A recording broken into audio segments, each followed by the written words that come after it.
Hey, what is going on, guys? It is Immortal, and today I'm bringing you an Unchained deck profile. Now, this one's almost exactly the same as the one I did last time, but the reason I'm doing this deck profile is because I actually won a 25th anniversary collection, premiere event, I guess. I don't know what you call them.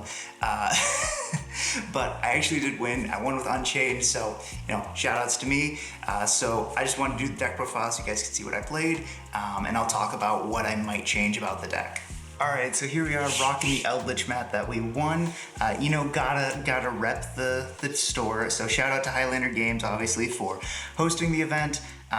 And yeah, let's go ahead and get on into it. So tournament report, I guess we'll say first. So I played Drytron Ursa-Arctic, or maybe just Ursa-Arctic. Pretty fun match. I think I 2-0'd. After that, I played the Unchained mirror match. Again, I 2-0'd. I think I just made better use of my resources. Game 3, I ended up playing Runic Fur Hire Sprite. Very scary game. Lost game 1, but managed to bring it back games 2 and 3.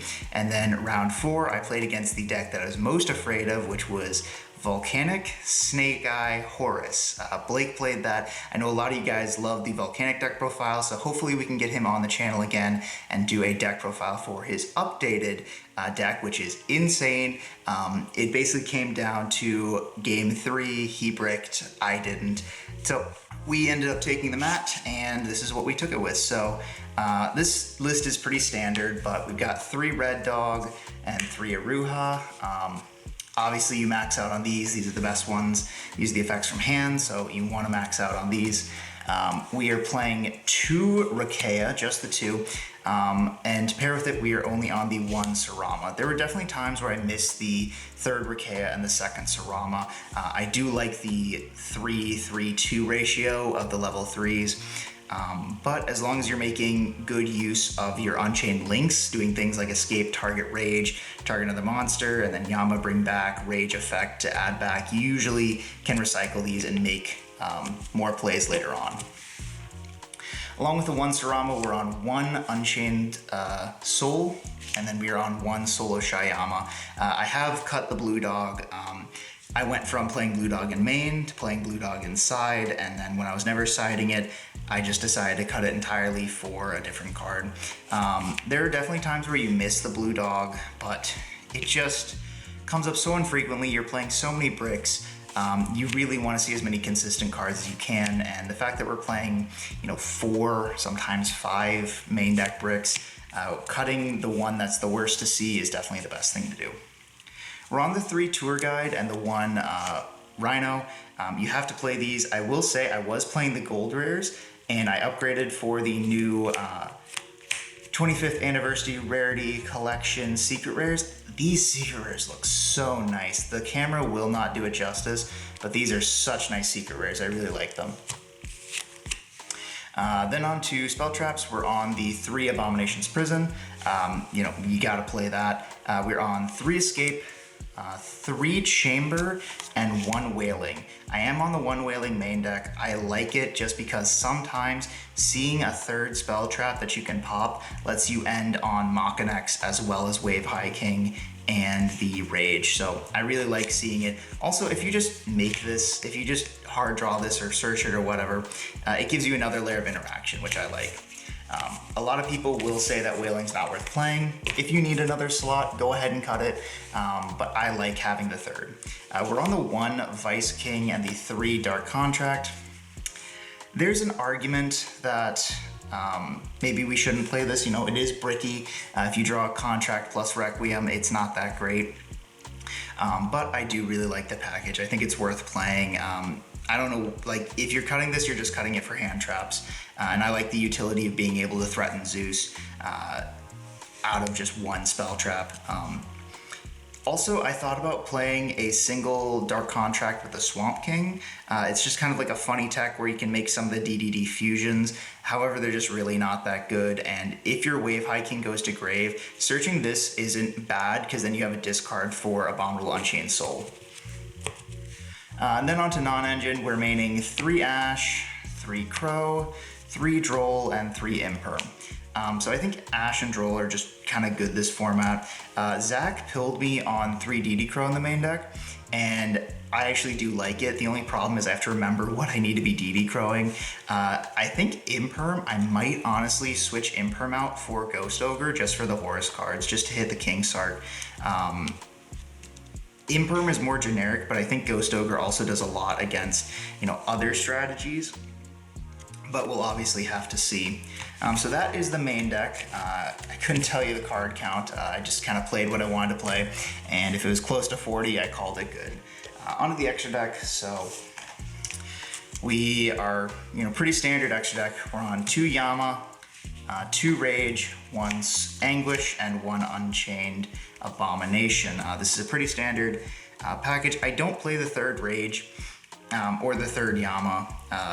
I could if I wanted to, but in reality, I think this is perfectly fine. There usually aren't a lot of situations where I need the 3rd Rage. A lot of times you can just bring it back if you need the 3rd one. On to some more standard like utility links. We got the 1 Muckraker, the 1 Unicorn, the 1 Access, and the 1 Underworld Goddess. Muckraker is critically underused in this deck. Please play it. Unicorn's just the best thing we can play since it's a fiend. Not only does it give us 1 interruption, it gives us 2. Access Kotalker does come up. I wish you could cut it, but it honestly does come up in a lot of hands. And then Underworld Goddess lets you out purely monsters. I don't think you should cut the Underworld Goddess. I think, if anything, you should try to prioritize playing it over anything else. So then we are on the Darius, Wave High King, and the Machinex package. You have to play this. I can see why people play the 2nd Wave High King. There are times where it just got Kaiju or Book of Moon, and I was like, you know, if I could make another one of these, I wouldn't have to worry about Nibiru, but we're just on the 1. We're on the Zeus, and new tech. The only new card is Typhon. This card is really interesting. However, it's not nearly as good as people thought it would be. The fact that it's not a quick effect bounce, the fact that it's just a bounce, means that we can't do a whole lot, but still making this gives you something to do. It's nice to throw on top of your Abominable Unchained Soul if, you know, you make that and you just want to make something bigger. But it's still a really cool card. I didn't make it once today, but I have made it in previous games. Onto the side deck. Like I always say, please side deck for your metagame. Do not use my side deck as a guideline. Just use it as, like, you know, what I do, but obviously side deck for your own metagame. So the biggest problem with Unchained is it has a pretty decent time going first. Now, it used to do really well going second, but I don't think it goes second all that well. So I'm playing a lot of cards that facilitate me to, you know, go second. So we're on 3 evenly matched. We are on 3 Nibiru, 3 Book of Eclipse, and 1 Duster. All cards for going second. There's not really much to tell. I struggle going second, and I'd rather side in things like Evenly Matched and Book of Eclipse than things like the Dimensional Barriers and the Triple Tactics Talents in the side deck. The reason I'm siding these is Dimensional Barrier is just a mandatory include if your opponent's on Chimera Branded, if they're on Purely, if they're on Synchro Adventure or something like that. This is just an auto include going first, and Tactics just helps you go first into more targeted hate. I will say, and I've been saying this for a long time, Thrust is insane in this deck. I would 100% be playing Thrust if I didn't have to shell out $100 per copy. If I was playing Thrust, I think we just cut this Tactics and these 2 D barriers, and those are 3 Thrusts. You honestly might main like 2 Thrust, a Tactics, and a Duster.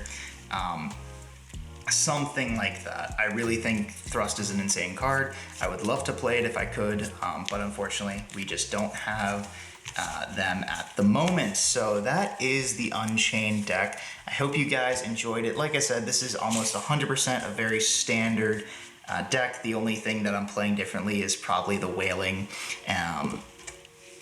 But yeah, I like this deck. It's honestly the most solid deck I have to play at this point in time. And I mean, I went 4-0 at the tournament, so I'm happy. I can't complain. So if you guys enjoyed this deck profile and you want to see more like it, please comment, like, and subscribe. Let me know. If you guys, really want to see some test hands, let me know and I'll see if I can't record some. But this is a fairly standard deck, so I don't think it'll be that big of a deal. But anyways, guys, I'll catch y'all in the next time. Peace.